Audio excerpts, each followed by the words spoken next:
Yeah, and there's something you also mentioned in your story, the thought of having to move back home. Oh God! to your mom's house. Please don't bring me back there. Being laid off and coming back to Toronto, it forced me to think of what is your purpose? What are you actually? What are you passionate about? Because sometimes we could be going so fast and going on this track where we're living a life of what other people would want us to live. We've all heard the so-called suggestions of ways that people can improve the WNBA. I don't really think it's necessary now, but I'll ask you because you're the expert here. Do you think that these kinds of ideas are missing the point, or are some of them worth considering? What's ultimately your take on I think they're missing the point. They don't have a problem with attendance. Welcome back, guys. Welcome back to another episode of 3 Questions with Corey Kareem, the podcast show where we sit down with some amazing people who are doing some amazing things. And that's right, you guessed it. We ask them 3 questions, sometimes 4, 5, 6, 7. I know. I read the comments. But rather than just talk about my guests, their wins, and their successes, we tend to start the conversation around their failures, more specifically, the lessons that they learn from those individual experiences. So, with that being said, my guest today is a trailblazer, a changemaker, and a powerhouse in the world of sports media. She also is an award-winning entrepreneur, communications and media leader, and a part-time professor with nearly 20 years of experience shaping narratives and amplifying voices. My guest today is also the founder of She's for Sports Media, which is a company that's on a mission to celebrate and elevate women in sports by creating game-changing digital content, events, and campaigns that champion gender equity. With her career spanning top-tier organizations like CBC, PwC, BMO, and the University of Toronto, she's here to drop some wisdom, y'all, challenge the status quo, and inspire the next generation of leaders in sports and media. So, without further ado, Ainka Jess, welcome to the podcast. What a warm welcome. Like, really got the morning started here. Absolutely. Well, you can thank the tea that I've been drinking. That's giving me a little pep in my step. You mentioned that. So, Ainka, I know I gave you quite a bit of an intro there, but for my listeners, for my audience that are just being introduced to you for the first time, is there anything you'd like to add to what I just shared about you and your life and your achievements so far? It was a great intro. I'll give you that. You did kind of puff me up a bit. But I would just say, in general, I'm a curious person. I'm curious about women's stories, curious about women in sports stories. And the women that I've met over the last 9 years are just incredible. They're athletes, but they're also doing stuff off the court. And that's where I get my excitement, when I get to kind of meet the whole person and hear their journey. But, if anyone's wondering, how do you start a business? How did you do this? You got to be passionate, but you got to be curious as well. Absolutely. I love that. Got to be curious. I think Steve Jobs said something about be curious and foolish at one of his commencement speeches not too long ago, or maybe it was a long time ago. But anyways, so as I mentioned in the intro, I like to start my conversations around failure. I know some people don't like to use that word, mistakes, setbacks, however you want to phrase that. So with that in mind, looking back at your life or career, is there a specific obstacle that were at that time shaped who you are today? And it seemed impossible at the time. Yes, and it has a lot to do with the origins of how She's for Sports got started. In 2016, I was in a job, in a role, and it just wasn't working out. The environment wasn't the right environment for me. There were also some administrative issues going on with the leader of the team, and it was clearly, it just wasn't the place I should be working at. And there were a lot of things beyond my control. So to make a long story short, it was a blessing in disguise. The job ended because the department sort of folded. And it was about 6 months. And it was like, okay, that's not how I thought this was going to go. But it definitely was a blessing in disguise. And sometimes redirection isn't that things are, completely over and you're going to just fall flat on your face. Redirection and failure can be pushing you right towards your purpose. So after that 6 months sort of ended, I had to leave where I was living, which was I took a job outside of Toronto. So I wasn't where I originally was from.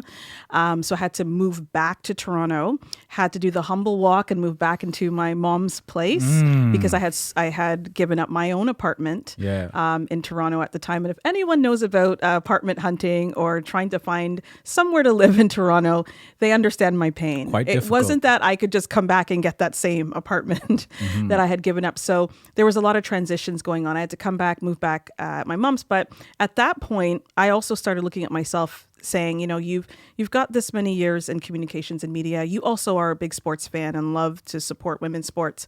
And also I watch other sports too. What can you do about it? So the questions of the curiosity, what can you do about it?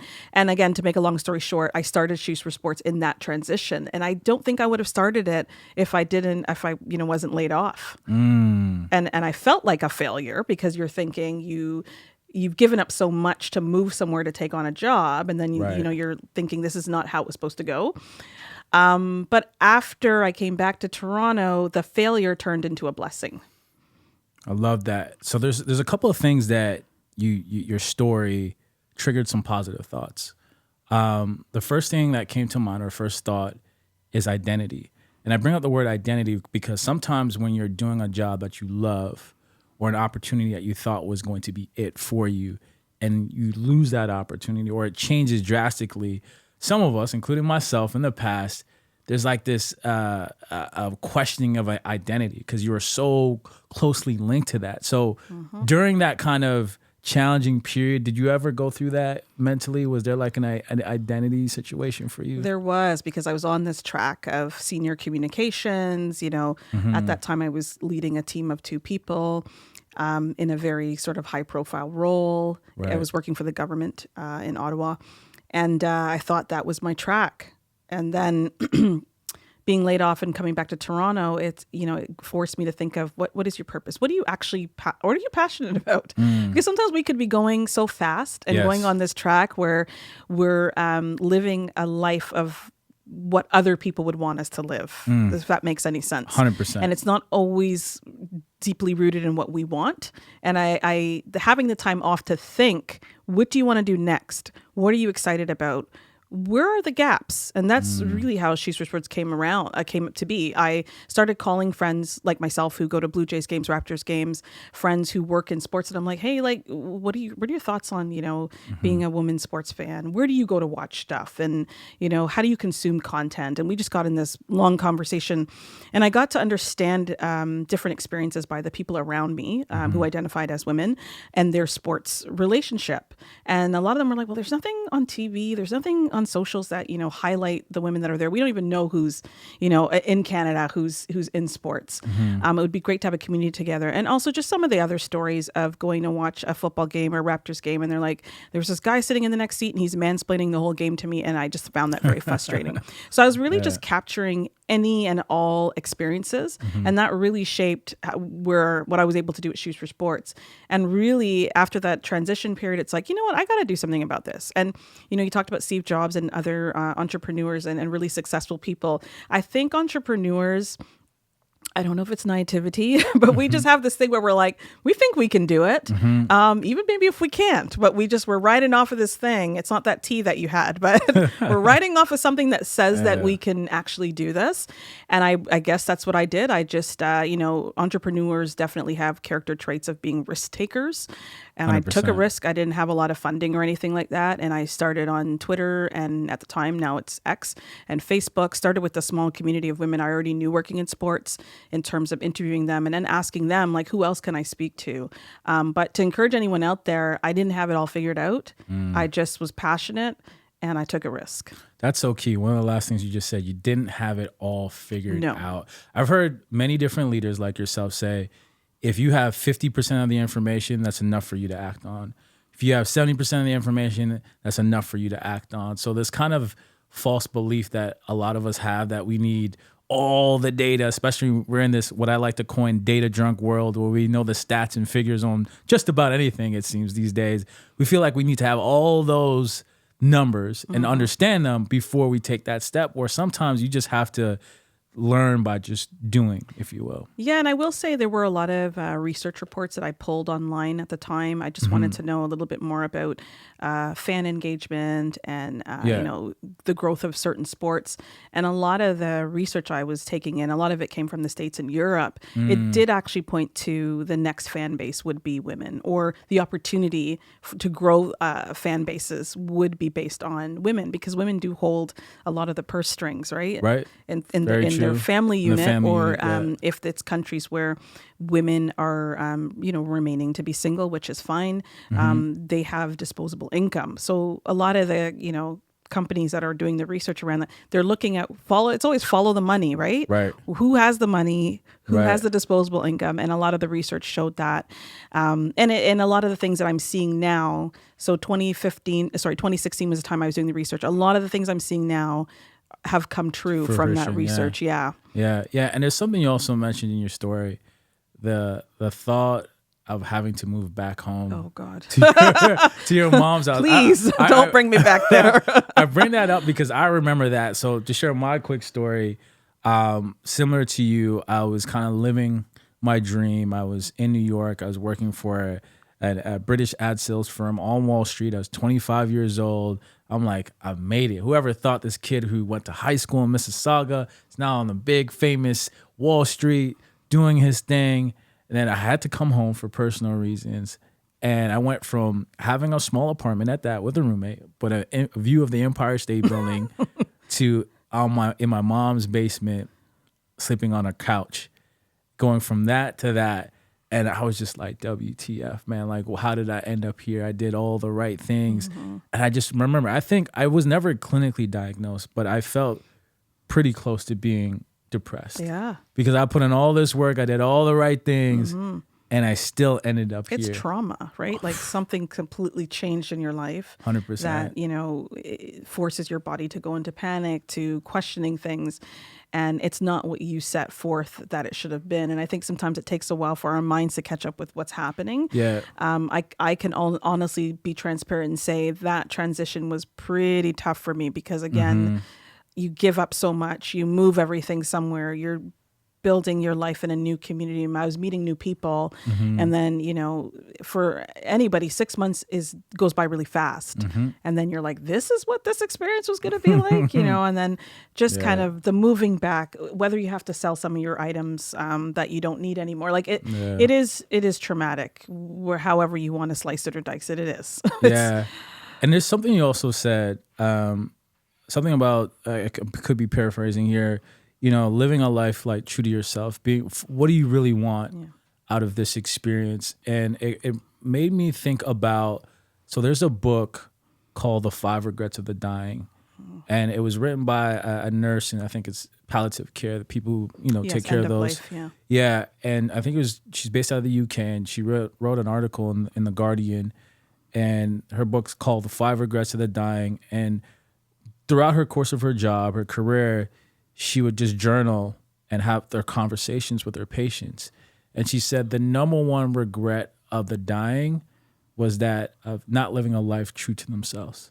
So you think about you're doing this career for your parents or because you thought socially this is what people would respect the most, whatever the reason is, to come to learn that most people, when they're in their final days, are thinking, man, there was this opportunity, there was this thing, there was this girl, there was this guy, whatever it is, I shoulda, coulda, woulda, but I didn't do it. And now they're just lamenting on that fact. Yeah, and living your true life and you following your purpose, there's sacrifices too, right? 1000%. And that's why I was saying, I do meet a lot of people through different things, and some of them will come up to me after and say, I always wanted to start a cookbook company or something, or I wanted to start my own donut shop. And I'm like, their question always is, how did you just start She's for Sports? I think there's a lot that's holding a lot of people back, but I can't teach anybody how to just jump, right? Right. Just like yourself, there's always a lot of the analogies of entrepreneurs. There's a cliff, and are you going to jump, or are you going to kind of look back at the past and kind of go back, or are you going to go forward? It is very scary to jump and start your own thing because you don't know. You don't know, is it going to be successful? Is it going to fail? You don't know how many years of grinding you're going to have to do. And entrepreneurship is not for the faint. It really isn't. It is not. I feel like sometimes it's a combat sport. Right. Like today, who am I? I got to put the bandana on across my forehead and roll up my sleeves, and everybody says elbows up. But and some days you're like, I can't do this today. Like I need to step back, and I'm not strong today. I need a reset. So it does take you through all the emotions. But I think if you do have that passion, surround yourself around the right people, like let the passion continue to push you forward. Right. Because there are days when you're not going to want to do it. Amen to that. and while we're on the topic of failure or pushing through challenges like that, have your challenges shaped your mindset about failure? Specifically, do you view failure differently now than you did previously or back then when you were going through it? I do, because I feel like sometimes failure can, for me specifically, it could be very like finite. It's like you failed. There's no coming back from this. But I think it shows you that you can be a little bit more resilient. You can grow in different ways. And you don't have to be the exact carbon copy same person every season of your life.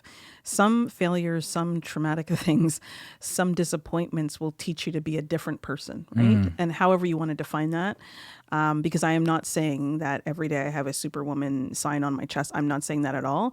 But it does give you a little bit of that Teflon kind of thing that you're like, you know what? I dealt with that crazy thing last week. Whatever's coming next, I know I can just kind of push through it. Even if I'm coming out of it with scars on my knees and, as I said, scars on your face, figuratively, I can push through it. Yeah, I love that. And I agree with you. I think I said the word confidence, but I really mean that, because once you've dealt with a series of failures or a huge one, doesn't even have to be a lot wide. Yeah. You'd be like, okay, I've done this before. You kind of have a playbook of, okay, emotionally, this is what I need to do to keep my head in the game. Or this is physically, this is what I need to do. Maybe I need to, get a personal trainer or do something, physical fitness or something like that. So I definitely feel it builds confidence. And I sometimes ask, if you could go back, would you do anything differently? I know for myself, I wouldn't, as much as that experience sucked, because I think it's prepared me for any other type of downfalls that can happen. I know like mentally what I would do, versus I think about some people that I work with now, my day to day, where like their first job out of college, out of university, working for a top 10 tech company. I was like, you don't know what struggle is, man. And they'll learn in different ways. Because sometimes going right to the top, right, you don't have that sort of preparation. You don't have those other skill sets to weather the storm. So, but you'll learn really quickly when the fire comes. Absolutely. So I want to move on and talk a little bit more about the conversation about women, their representation in sports. So there's a growing conversation around women's representation in sports, but the barriers are still very real. In your opinion, what is the most pervasive challenge women face in the industry right now? There's a lot. I think what's sparking in the top of my mind right now is accessibility. The women's sports obviously is growing. We've seen a growth over the last 3 years, whether it's viewership, attendance, merch. And I could specifically highlight the WNBA. Their numbers from the 2024 season were history-making numbers. Skyrocket. You're talking about millions of people watching their games, attendance, sellouts, and obviously we have that secondary ticket market. People are buying and reselling. So full stadiums and arenas and viewership is great. But sometimes we don't remember that some people can't get to they don't have the ability, or maybe there's a financial barrier to actually get to the game, right? So when it comes to viewership, accessibility is so important. Some people don't have the money to get the WNBA League Pass, right? And then maybe there's a game that's on another higher channel of a sports channel. And I'm not calling out TSN because they were able to do a partnership with Unrivaled, which is a new basketball league that started in Miami. and they had it on the TSN Plus app. But, you have to sign up and you have to Right. get it. So I think there's a lot of barriers sometimes for, and I won't just say women, men and women, because there's a lot of research out there now that both sexes and however you identify, people are watching women's sports, whether it's soccer, whether it's basketball, whether it's hockey. The numbers and the data show that. But if you make it hard for people to access it, is it, or you're not marketing where, is it on YouTube? Do I have to download an app? So I would say I would love to see more of the broadcasting rights and those deals. And I know the WNBA is working on their next collective bargaining agreement. And I think when you have a league that's been around for a while, I believe the other leagues will start to watch to see how they're brokering their deals and, who, is CBS coming on ABC, which broadcasters are coming on, because I think you do have to make sure it's out there in the public eye. Now, we do know that a lot of people are cutting their cables, right? Cutting the cable strings, however you want to put it.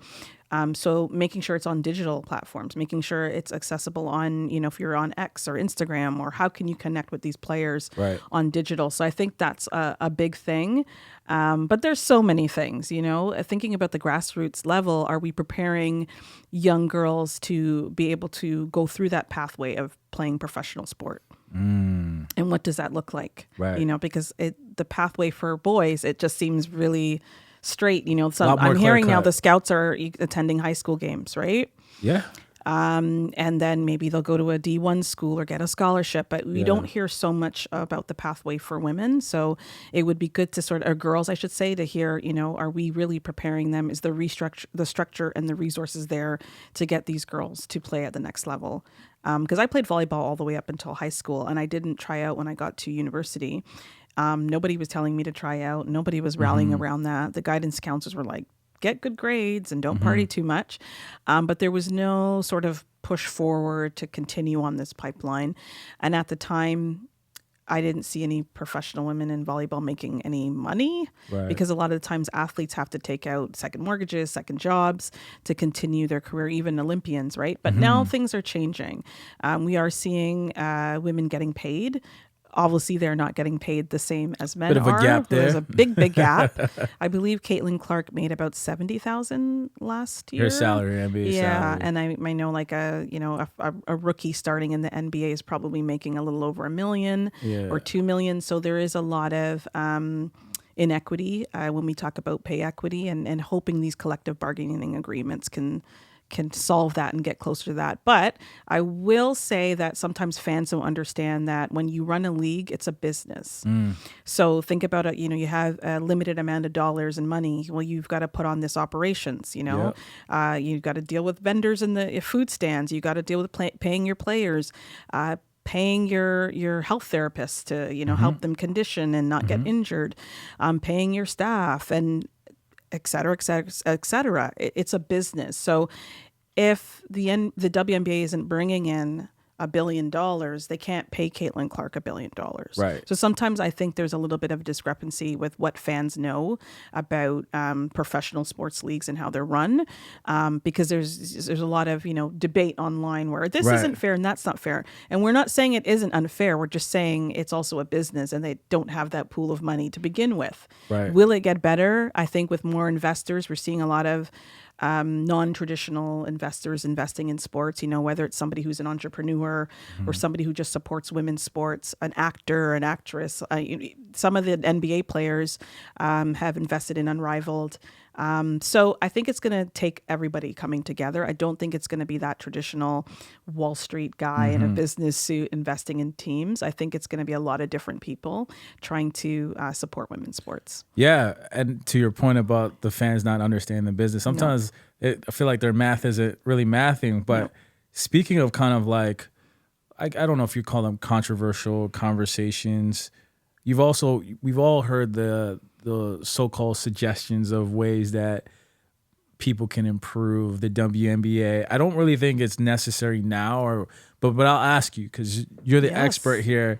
So every now and then we hear suggestions like lowering the rim or altering some other aspect of the game to increase WNBA viewership, to put more butts in the seats. But with this ongoing conversation about the gender pay gap, which we're just kind of talking about between the NBA and WNBA, do you think that these kinds of ideas are missing the point, or are some of them worth considering? What's ultimately your take on I think that? they're missing the point. They don't have a problem with attendance. I was just online looking at, because I went to Indiana last year to see Right. Caitlin Clark play, but I also picked the game that the Chicago Sky was playing because I wanted to see Angel Reese. Good rivalry. When you're outside of, I think it's called Gainsbridge or Gainesfield, the arena, people are already there way early, chatting and talking and posters and signage, and you can't get a ticket. You know, I will say, I obviously don't know what attendance is like at every team, but most of the teams, people are buying tickets ahead of time. I did check today. I think it was Indiana, and they were saying the last preseason game they played, I believe on the weekend, the average ticket was $600. You don't normally see that for a WNBA game. And even the new leagues that are the new teams that are popping up, the Golden State Valkyries, they, I think, had membership tickets sold out. You know, like people are just putting their money down, you know, and most of the times it's put $100 down to secure, you know, your membership, and we'll get back to you and let you know, when you can get tickets or what packages look like. So people are buying season tickets, and I don't think they have a problem with bums and seats and viewership. I think where people are missing the point is that it's two different products. Like the NBA Facts. has been around for probably 75 plus years, yeah. The WNBA a little over 25 years, Yeah, right? So yeah. two different products, two different I guess timelines of going to where they need to be or getting to, you know, the product that they are. So I think we should treat them as two separate products. I agree with that too. Families, people from diverse communities, people who identify as whatever, come to the WNBA games to support these women. They like the community. So when I've been to a couple of WNBA games. One was in Washington, one was in Indiana, and I've also gone to Unrivaled, which is a new basketball league that the players that play in this league are from the WNBA. And it's just a vibe, you know, there's a DJ, there's the community, people have their, you know, I spoke to people that sat beside me and outside in their fan zone, and they said, like, you know, my husband bought me tickets and we're here celebrating my birthday. Another person bought their best friend because the best friend plays basketball and she wanted to see all these WNBA players. It just has a different vibe. I think now when you go to an NBA game, if you're sitting too close to the court, you might get hit. There could be a fight, right? And I'm not saying all the games turn out into fights, but it's just a different type of vibe. And I've also been to NBA games too, but the WNBA is a very special league. I will definitely say people just walk out of there with smiles on their faces. And I spoke to a dad when I was in Indiana who was waiting to get in the doors to see the Fever play. And he had his daughter and he's like, you know, I'm so excited about this. And I just want her to see role models too, right? And maybe she's not playing basketball, but maybe this might interest her into playing basketball. So families, yeah, it's just great to chat with a lot of different fans. Driving in from wherever, I mean, I had to get on a plane to go to Indiana, but it was nice. It was just a nice vibe. Yeah. But I think two different products. Yeah, I love that. I was just gonna repeat that. I love when you phrased it as two different products because obviously it's easy to see why people would compare and stack the WNBA up to the NBA. But to your point, there are two very different products, although similar, although they're playing the same sport. And also, I think the WNBA is on pace. If you think of where the NBA was at 25 years, I would say the WNBA is actually ahead of where the NBA was at that time. And I think actually, I know I might be speaking too soon, but I think the WNBA is actually having their watershed moment before the NBA had it, right? Because in my purview, at least just my humble opinion, you know, Caitlin, why am I forgetting her name? Angel. I feel like that's the WNBA's version of Larry Bird and Magic, so to speak, right? They're coming in. And I think also what women's sports lacked in general was just that narrative that they do so well in men's sports, right? It started off in college, right?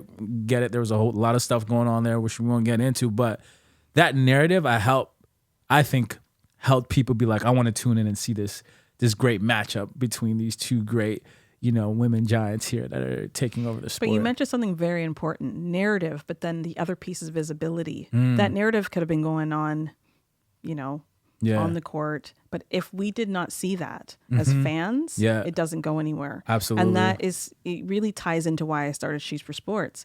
You know, I've been able to meet women in Canada who are nutritionists, women who work for the Raptors and basketball operations. But if you don't see them and hear their story, you don't know they're there. You don't know that maybe, another person watching, I can, work in that job. Or for a male watching, it's that sort of mindset that, hey, women are working in sport and it's normal. I think, and you made a good point about watching NCAA, like it's always fast paced and competitive. I would also say the WNBA is like that too, and unrivaled. Like these women were not leaving anything on the court. People were diving for things and going after rebounds and different things like that. So the talent and the competition is there, but the visibility piece, if we can't see it, it's almost like it's not happening. Right.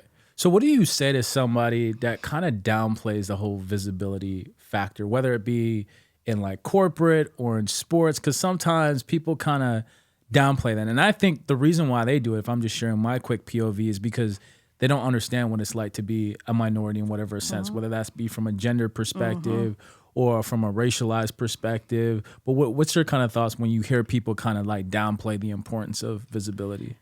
Yeah, I don't even like to talk to those people. Fair enough. I was talking to someone the other day and they were saying to me, if women could at least hit, and shove and push each other on the boards, talking for hockey. Yeah. This gentleman I was talking to, he wasn't an older gentleman. I'll just leave it at that. Okay. He's like, it'd be interesting. And I'm like, have you been to a PWHL game? Professional Women's Hockey League? Like they're shoving each other on the boards. We're all in the crowds going, oh, that's going to hurt after. You're going to be in an ice bath after this. The game has changed, The game is not what it was 20, 30 years ago in women's sports. And I'm not saying that it wasn't competitive, but I think the people that are saying lower the rim, why are they not doing this as the men's are doing this? Like the game has changed, it's evolving, but also I think people need to do the work and go and actually see it. Sometimes people are living off of myths and stereotypes and they're not actually getting a ticket or turning the TV on to watch women's sports to see what this product is like now. Right. So I think that is sort of where there's a misconception there. But I find even on our feeds, when I first started She's for Sports, I would get sometimes people leaving comments like, women should go back into the kitchen and bake bread. Like there was this one play-by-play host who was kind of the first woman that was doing that role in baseball. I can't remember what her name is right off the top of my head. And I remember people were commenting, I don't like her voice. She should go back to baking muffins. And like, I don't feel like and I don't see it. We're not really getting those comments that much anymore. They've kind of trickled away and died off. And I'm hoping with this person that's just, this hypothetical person that you're saying that's saying, why are you guys complaining? Is it the visibility? Is it not? I'm hoping that will just kind of trickle away because it's just a lot of noise. The product is great. We're seeing that now. And as you said, everyone likes data. So when we look at these partnerships, and we see the companies coming on board to support women's sport and invest, those companies have the data. If there's no data there, then you can't prove the sort of a business case. You can't prove that this is going to actually make money in the long run. And I'll take a good example is the hockey team I was talking about, the PWHL. It's a league. There are 6 teams across Canada and the States. So in Toronto, we had, they were called the Toronto team, but now they're the Scepters. So they did eventually get a name in the second year of them being around, but they played at the Mattamy. If anyone's familiar with Toronto, it's Ryerson's facility, TMU now. They played there, and that held about 2,000 seats. The second year, the PWHL Toronto team went to the Coca-Cola Coliseum, and that holds about 8,000 seats. You have to prove the business case. You have to prove people are going to come. And sometimes with women's sports, I find we're held at a different standard where we have to prove success right away. That's not business. And then when we come back to talking about leagues as business, there's a lot of steps. There's a lot of process that has to take place before people can feel like, it's successful or it's not. But I find there's a lot of naysayers sometimes in the beginning. There's a lot of people resting on old stereotypes, but it's a new product. And we need the data, and it goes as it goes. It's a league. They've got to hire staff. Running any business, you wouldn't run out and hire 500 people without knowing if you could afford to hire those people and knowing if the operations is sustainable, right? So people just have to think of it as a business. It will get there. It is getting there. And if you turn on the TV or go in a newspaper, there's always a story about something around women's sports. 100%. And what I like and what I've seen change over the last 5-7 years, it's also just the coverage of girls sports. Like I think of more like channels like Overtime, which you'll find more on YouTube, which is where I first learned of Paige Beckers. I knew about Paige when she was a junior, senior in high school, right? Yeah. Which is, 20 years ago, rarely would you ever kind of learn about a young female athlete at that point in her career. So I definitely see things on the up and up and changing. But speaking of new, we have some exciting news coming to the city of Toronto. So the addition of the Toronto Tempo seems to reflect a growing interest in the WNBA outside of the U.S. What are your initial thoughts on this new WNBA team coming to Toronto, and what impact do you think it could have on the city and women's basketball as a whole? It is huge because it's the WNBA's first international team. So, if you think about the Blue Jays and the Raptors, they represent all of Canada. Right. The Tempo will represent all of Canada. Yes, they will, they're Toronto Tempo based in Toronto, but they will definitely represent the country. And I think it's huge. Canada has an amazing basketball program. We're seeing a lot of Canadians, men and women, playing in NCAA at that level. I believe there was over 100 Canadians in the last sort of NCAA season of basketball that were playing in the States, men and women. Yeah. And we are seeing folks like Kia Nurse, Bridget Carlton playing in the WNBA, and they've come from sort of the Canada program side, and then obviously went to play in the States. So Canada, I feel like, in terms of our whether it's street cred or our what people see of us, we're respected. We're respected globally when it comes to basketball. And there are some people coming from international places who want to play in our system, in our programs. So I think that just adds to that. There's so much talent in this country. On the girls' side, I think this is just going to, inspire them even more to continue playing, whether it's rep ball or, you do get a scholarship, or maybe you just want to play for fun. I think this is going to do a lot to those girls to kind of stick with it, stay in sport, see these role models who are playing in Toronto. And now for me, I won't have to get on a plane all the time to go watch the WNBA. I can just, take the train and go and see them. And I'm really excited about that. I think it means a lot to the country. Economic investments, I think resources for girls, whether, some other businesses are going to come on board and build more basketball courts, because we're seeing that a lot around our city. I think anything with basketball camps. I can't wait to see the other sponsors and investors who are going to come on board. I know Sephora and Maybelline have come on board with the Tempo, but I can't wait to see who else is going to I have an idea. I invest. think another sponsor that should come on board is New Balance. Yeah. Because one, I just think the logo kind of looks like New Balance a little bit. And number There's two, that visual tie-in already. Yeah, there's that visual tie-in, and New Balance is just a popular brand, especially amongst women, but for both men and women. So, hey, New Balance, I'm just saying, it could be a good look for you guys. That was your idea. Yeah, no, I think it's just going to mean so much for a lot of people. What I hear when I'm traveling to watch women's sports, whether I've seen soccer, I've seen hockey and basketball. It's even, as I said, the dads wanting their daughters to see this and see these women and connect with them and connect with sport in that way. So I think it's going to mean a lot to a lot of people, whether you're in basketball, whether you're looking for a role model, whether you want it to be like a family experience or hanging out with your girlfriends or your guy friends. I think this is just going to bring everybody together. And sports always brings people together. We love the 100%. competition. We love the community. We love the vibe. And Toronto is such a big sports city. It only made sense that we would get a team here. Yeah, I think I read somewhere, I could be wrong in saying this, but I think Toronto is like the 6th biggest sports city in North America. Yeah. So like when you factor in cities like Boston, New York, LA, I think Dallas, and 2 others, I think we're up there, top 10. And think about the states or the cities that are near us, whether you're in Buffalo or Detroit. I'm sure people will come across the border, hopefully, absolutely, to watch the game. But I do believe, from what I'm hearing about the team, I could only imagine that they would have, whether it's preseason games or doing a regular game outside of Toronto. I'm sure they'll probably do something like that, and do it in another province or something like that. That would only make sense because it's Canada's team. So I can't wait to see the rollout of how this is all going to be, how it's all going to play out. But I'm very excited about it. Yeah, and I think the other opportunity that I think will happen because we're bringing a WNBA team here is for people that are finished their actual sports playing career, but now they're moving into an executive role. Yeah, all jobs. Right, all those jobs and opportunities from an administrative perspective.